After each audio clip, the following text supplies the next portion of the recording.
Leaders and healers, gamers and claimers, ladies and gentlemen from around the universe, from around the globe, from around the community, welcome to the Power, Purpose, and Passion podcast. I am your host, Anthony Cheam, speaker, life coach, trainer, author, musician, singer, songwriter, giving to you the best of what I've learned through my experience, through my study, through my life, through my passion, my devotion, in motion, in giving, all I've got in learning the greatest wisdom that I can from the depths of my experiences, through books, through seminars, through coaching practices, and just everything I can get my hands on. So we are here today. I'm here today. Cameron's here today to give you the best value, the best wisdom, the best love that we can come up with. And we're continuing to grow. We're continuing to contribute, because the more we grow, the more we can contribute to you the best of what we know as we experience and explore the journey of being a human being and human 101.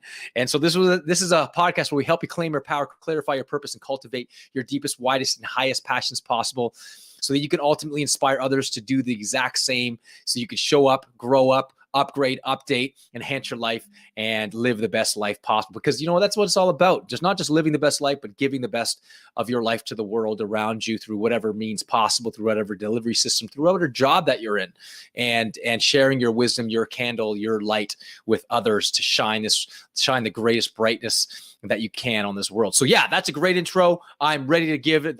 Today, I'm excited about this episode because today's episode is called Today is a King. What does that mean? Today is a king. Today is a blessing. Today, this moment is a blessing. And before we get into it, let me introduce my power partner in crime, Cameron Dubé from Chatham, Ontario. What's going on, man? In crime. I'm doing very well, man.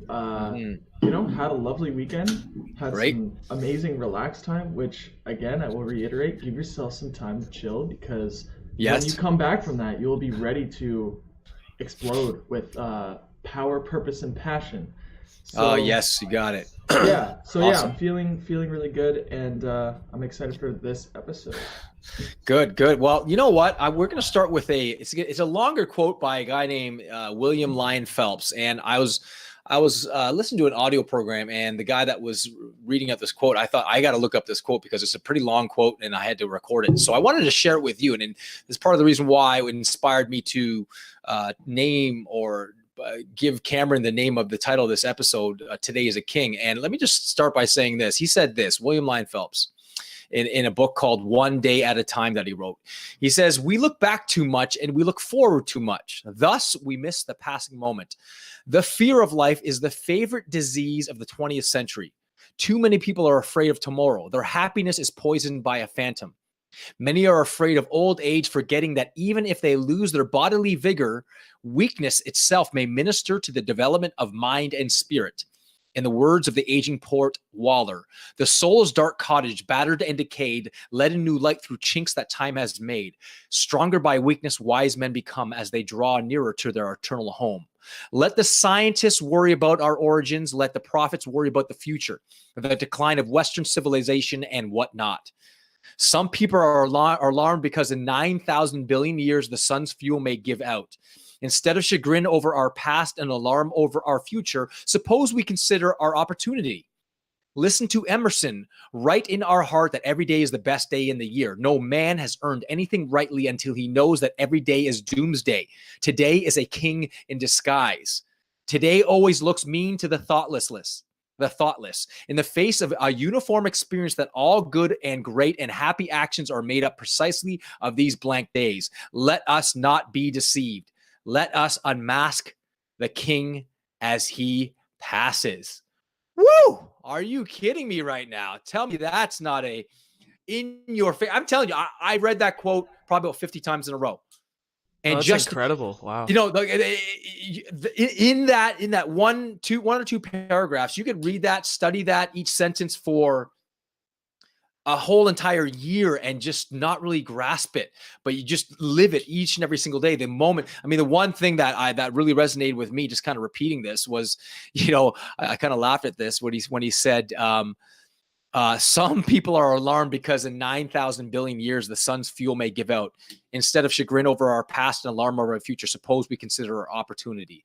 It's absolutely amazing. I can tell you right now that living in the moment, seizing this moment, that even if you've made a million mistakes in a row over and over and over and over again. You still have this moment. You still have a choice to actually make a different choice.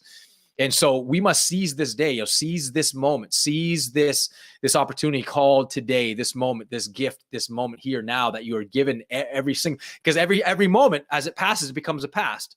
And every thought towards the future is going to be a future moment, and it's constantly giving way to the future present moments. And so we don't want to sin against our moments. We don't want to sin against our abilities and our talents and our gifts that we've been given on this planet.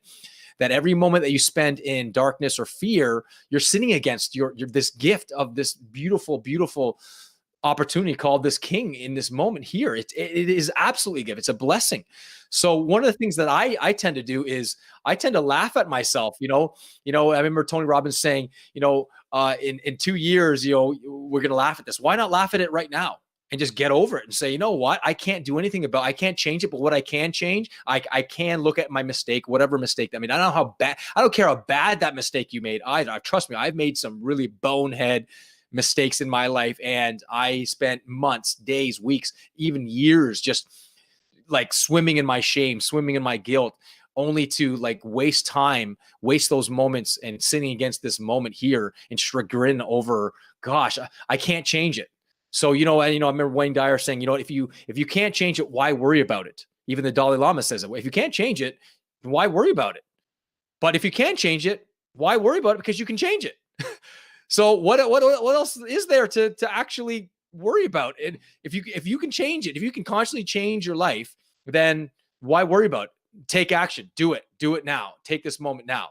As I heard even Deepak Chopra say, the most important moment of your life is this moment now. The most important person in your life is the person you're with now. So seize that. When I'm with my clients, when I'm on stage, when I'm doing my music, when I'm with my children, I am fully there. I'm dying to all the stuff that we make so important about, all the superficial things that we put ahead of love and compassion and connection and just gratitude and grace. Those things are the most important things to me. So oftentimes what I do to remind myself is I'll just literally catch myself in a dream state of worrying about the past or worrying about the future. And I'll just say, hey, wake up. Like Tolly talks about that. He says, one of the things we can do is, notice that we're dreaming we're thinking about the past or thinking about the future, and we just say, wake up. It's time to wake up. And I anchor myself in this moment. I focus on my breathing. That's why meditation is so important, of course, that I definitely promote and endorse. But when I'm with my children, or I'm on this podcast, or I'm going to be on TV tomorrow on another 100 Huntley Street episode. They've asked me to come back, which is great. I'm so honored for that, but I'm not worrying over it. When I'm there, I'm going to be there. I'm just grateful for that opportunity. But where I am is right here, right now, serving you, the podcast listeners around the world, whether you're listening to this actively or you're watching this on Instagram, wherever you are. But here's the great thing. As soon as I'm done this podcast, I let it go. I don't go, oh my gosh, I didn't say the right thing. You know what? I reflect on it and go, I could have said that better, or I want to be a bit less abrasive, or I want to be less energetic, depending on what I'm talking about. But I learn from it, and then I move on, and I trust that I'm guided in this moment, that I have the right answers will come. And when you are grounded in the moment, when you're grounded and centered and harmonious into this and anchored into this moment, you're able to access talents and gifts and genius that you never would have been able to access. Especially if you're focused on the future or blinded by the past or whatever it might be. And children are absolutely amazing at this. Their ability to actually forget. I mean, I watch my kids all the time. Perfect example of this. And they will get in a fight, and you think, man, gosh, like World War III is happening. And then literally minutes later, they're playing and smiling and wrestling and just having a great time. How many times someone said something to you on Instagram or Facebook or Twitch or Twitter, and they said something wrong about you, and then you're sitting there for hours and hours, days, weeks, and it's completely destroyed your life. And the person that said the thing on Twitter that you perceived to be so bad, or said to you at the store, or said to you 5 years ago, they may not even remember that they said that, and yet they're in complete control of how you're feeling in this moment. Why do we give those things so much power? Why do we give that? We were slaves to these things. Claim your power, Own this moment. Know that you can't change the past. You can learn from the past, extract what you need to extract, move on, and claim your power and just move on. I remember one of my original mentors. I remember he played me a song. It was amazing. I remember he played me a song, and it was a song, I forget who it was by, but the song was entitled by 3 words, "Get Over It." and the song was all about just get over it. And he would repeat it, "Anthony, get over it. Someone rejected you. Get over it. Someone said something bad to you. Get over it." And how many times have how many times have you been complimented? How many opportunities have you had in your life? And then you're focusing on all the opportunities and all the people that love you and all the compliments people give you. And one person sends you hate mail, or one person sends you something bad. What are you focusing on? The one person that made some bad comment or criticized you, or the 1,000 people that love you? And we're focusing on the one thing why do we do that? Is because we sit in our fears. We have probably at some level, we have a blueprint that says we have to love, we have to get everyone to love us. Well, the truth is, you got to get over that too. You got to scrap that blueprint. You got to say to yourself, you know what? I can't make people love me, and that's not my job and my obligation. In fact, I often say to people when I speak in front of audiences, and let's say I spoke in front of 2,000 people, I'm going to have 2,000 different types of opinions of me. I can't control them, but I can control the love I give to others and the intention through which I give that love. I can't control that, what I focus on, what things mean to me, and what I do in this moment. And so that's what I'm focusing on. Not everyone's going to agree with me. The people are going to listen. People see my videos and they'll make a comment, but whatever. I send them love. Some people may insult me. I say, you know what? Thanks for listening. I appreciate you listening. At least at least you're listening, and I appreciate it. And God bless you, man. Am I going to send that person hate? I don't want to fill myself with hate. I don't want to fill myself with chagrin. I don't want to fill myself with that noxious mindset that, because a set person said to me bad, I'm going to send them ill wishes. It's like what Nelson Mandela said. Having revenge on someone, having the mindset to have revenge on someone is like drinking poison with hopes that the other person's going to die. It doesn't work out that way. Are you sending love, or are you sending fear? And when you're thinking about your past and focusing on how worried about the future, you are indulging in fear. But when you're in the present moment and you're asking yourself, who am I? What can I do that's loving? Then you are centered in love and centered in this moment. That's just me. So anyways, any thoughts there, Cam, at all? Yeah, excuse me. I real quick want to, I guess, remind people that this is all for you, like you're deciding to not worry, not because somebody told you, but because you want to be happy, because you want to enjoy your life. People kind of forget. They almost feel like, what's this all for? It's for you. It's for you to feel good. Like that's all it's for. And if you just remind yourself that you're not doing anything other than giving yourself a loving gift, which is deciding to live present in the present moment, or deciding to banish all doubt and fear and worry in your life and take control. You're not taking control for anybody else. It's just for you, so that you could feel good. Yes. Yeah, that's one thing I just wanted to mention. No, but thanks. I appreciate it, Ken. That's why I got you on this show, man. We're partnering in this journey, because your interpretation is as much, if not more important than my message, because you as a young 20-year-old person is listening passively to this, and actively, should I say, and you're taking it in as well as actionable listener as well. So, and the majority of people live in this sort of emotional apathy and mental torpor, dismal passivity, that they just kind of well, I guess my past. My past has owned me. My past is controlling me. I can't do anything about my future. They live a cynical life. And for the people that are out there, I can tell you right now, those are the people that need to be listening to this more and more, right? And don't get me wrong. There are people going through some tough struggles. I mean, I get random phone calls out of, through the grapevine, and I'll just get someone on the phone. Is this Anthony Cheam? And all of a sudden they start bursting into tears. And I'm like, oh my gosh, everything okay? Like, I got your name from so-and-so. I heard about you. Can you help me? And I said, what can I do for you? And how may I serve? That's my sentence. That's usually my go-to line. How can I serve you? How can I love you in this moment so you feel just a bit better? Because that's what I'm here to do, and help people, make them feel better, maybe shift their mindset in the moment from one that's dismal to one that's hope-filled and faith-filled, and that they feel like they're loved from a complete stranger that they're calling desperately, that they have no guarantee that I'm going to help them, but they're in desperation. And I know there's a lot of people struggling out there. I've had my share of struggles. I've had my share of desperations, but I've also had my share of inspirations. I've also had my share of lots and lots and overwhelming numbers of people saying thank you to me. Keep spreading your message, Anthony. You're doing great things. But I honestly take those compliments too, and I let them go as well, because I don't want to get attached to those compliments either. So I'm still centered. I'm still centered in this moment, saying I'm grateful for those compliments. I'm grateful for these opportunities, but I'm centered in this moment here on this podcast. And when I'm finished, I'm on to my next, whatever my next is. And I remember listening to Wayne Dyer and Eckhart Tolle doing an interview with each other, and they talked about how they were asked by people in the audience. And Wayne Dyer died, of course, a couple of years ago, but one of the things, these are higher evolved spiritual people. And they asked them about, do you have goals and objectives? And they both basically answered. They said, no, I'm beyond that. I don't need to have goals to make my life better. I mean, Eckhart Tolle said I have goals to get to the grocery store and buy my food and feed my cat and all these things. But he's centered in the moment, living powerfully in this moment. That's why the Power of Now was such a hit across the board, because it was such simple wisdom. But he's not the only one to write books on the present moment. There's been many different spiritual leaders on writing books on the present moment, on living in this moment now, that this moment is a gift, that we must seize this moment. And even if you don't, there's going to be some other moments, and you seize those moments too.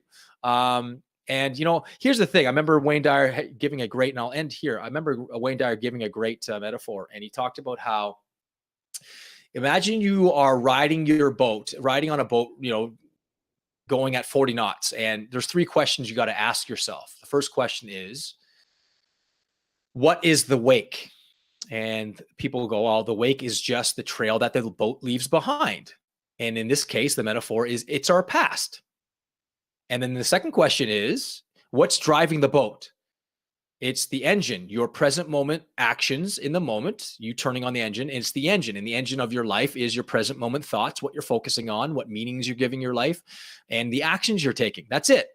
And the third question, probably the most important question, is it possible for the wake to drive the boat, the trail left behind your boat to drive the boat? And people go, no, it's silly. It can't drive the boat. It's not possible.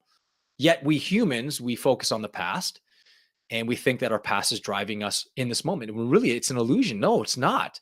We can learn from our past and then say, you know what, I'm not going to make those mistakes anymore. People that are alcoholics or addicts and finally say, I've had it. I've had enough. I've been an alcoholic for 30 years. If they say that, finally, I've had it. I'm going to quit. They make that decision in the moment. What's driving the boat is their present moment thoughts, present moment awareness, their decision to finally say, I'm sick of it. I'm joining AA, and I'm turning my life around now. And they just go and do it, or quitting smoking, or quitting, indulging in destructive behaviors. And I'll end with this one story. I remember two Tibetan monks. They take a vow of silence during the daytime, and so they're meditating at a river.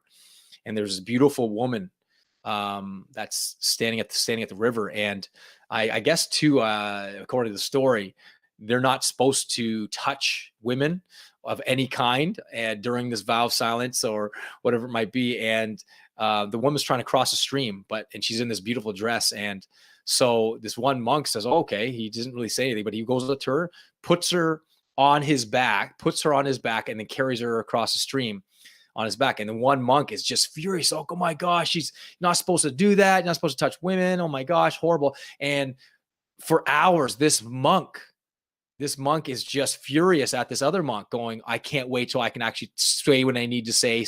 So hours go by. Finally, darkness comes, and the monk finally says, hey, what you did was wrong. You shouldn't be doing that. You sinned against it. He was just blurting out all this profanity on him. And the one monk, staying silent, said, look, I let it go when I let the woman go at the river. You've been carrying this around in your mind for the past how many hours? And how much do we care? How much of our day is carrying around our past? Let go of your past. Let go of it. It's not serving you anymore. Extract what you need to extract. Let it go. Look toward this moment now. Center yourself. And oftentimes what I do with a lot of my clients is I'll say to them, look, What's most important to you in this moment based on where you are in your life right now, whether you're 40, 50, whether you're 30 or 20 or 15 or 115, it doesn't matter where you are right now. What's the most important thing in your life? What do you value most? And I have them write it down. What do you think life's about? What are you about? What do you think you're supposed to do here? What's one thing that you know you need to do, but you're afraid to do it?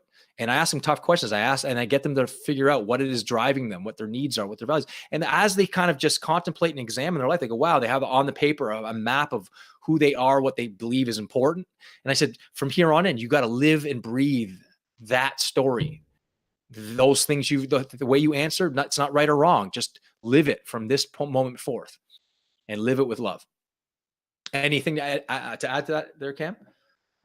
I think this was a very powerful message, and I guess just really truly take this moment in and forget about even 5 minutes ago or what you've been doing for 30 minutes straight. Like, just forget about the things that don't matter, really, the things that you can't change, and the things that, I mean, to be honest, the lesson to be extracted, get the lesson and move on. It's really that simple. But it's really as straightforward as just forget about this morning, forget about what you were thinking yesterday or whatever it was. Yeah, because a lot of people, they're like, oh, I'll be present tomorrow. Yes. It's like, wow, exactly. Right. Yeah, and here's the thing. One of the benefits that I've discovered, and probably you have as a musician there, Cam, that if you don't send yourself in the present moment and let go, in AA, they say, let go and let God. Another way of saying it is let go and let love. Let go and let love, and just allow yourself to be love, an instrument of love in the moment. I tell you, the words, the right quote, the right stories will come up. What I just told you in the past 20 minutes, non-scripted. I spoke from my heart, centered in the moment. Everybody has that. I'm not special. Everybody has access to this. I'm not special. Out of 7 billion people, I'm not special. You, the listener, are superior in some areas than I am, and I'm superior than you in other ways. You're inferior to me, and I'm inferior. That makes all of us equal at some level. At the level of love, love is not judging us. And here's a great little sort of, I keep going here, but I love talking about this. But let me just end with this, and I'll do this. Imagine you have 100 balloons, and 100 of those balloons are inflated, and each of those balloons represents your past and something you're worried about in your past. And just in your mind, I want you to let go of one of those balloons, and as it's floating away, it's flowing into the sun.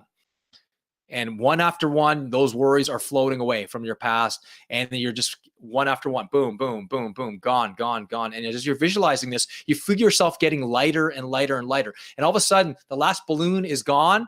And all of a sudden, you start to float. And all of a sudden, you just feel this like overwhelming joy. These balloons aren't meant to make you float. These balloons are actually meant to make you stay grounded, and being able to just, it overwhelms you. It's like a weight. And now let go of those balloons, let go of those worries, let the sun burn them up, and choose this moment fully, freely, fearlessly. And you can literally claim your power. Every human being that I know that has done anything of any significance, and I'm not saying you got to, make $1 billion or change the world like Mother Teresa or Nelson Mandela. What I am saying, in this moment, you have a choice. Claim it, choose something bigger, higher up, because you're love, and there's a reason why you're listening to this podcast. And I believe that we're here to serve you. And I believe that this message is for you in this moment. So to your continued upgrade and evolution, live it up with power, purpose, and passion. Thank you, and God bless.